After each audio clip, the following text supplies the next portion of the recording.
We're now going to provide definitions about logarithmic functions. And so we're going to start with a logarithm.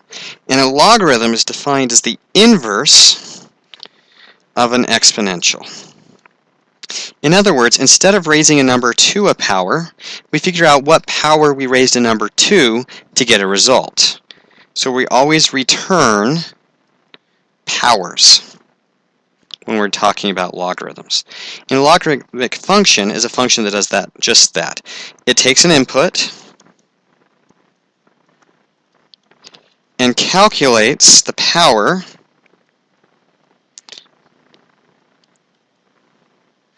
needed so that a to that power is equal to the input. And so there's two specific logarithms that we talk about quite a bit. The first one is the common log. And by the way, logarithmic functions or logs, we typically use log base a of b equals c. So this is the base, this is the input, and this is the power that comes out of it.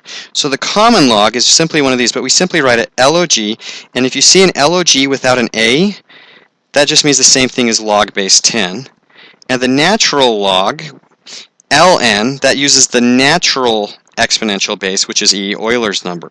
So natural log means Euler's number, common log means 10. The last thing that I want to talk about, though, is the domain. A logarithm can only be taken, the input to a logarithm, let's write it that way, input to a logarithm has to be positive. After evaluating whatever else is inside that logarithm, the final number has to be positive. It has to be. Right here, it has to be positive. The range, though, is all real numbers.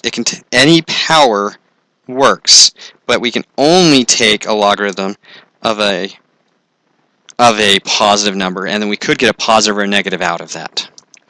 So those are our definitions that we're going to need this section.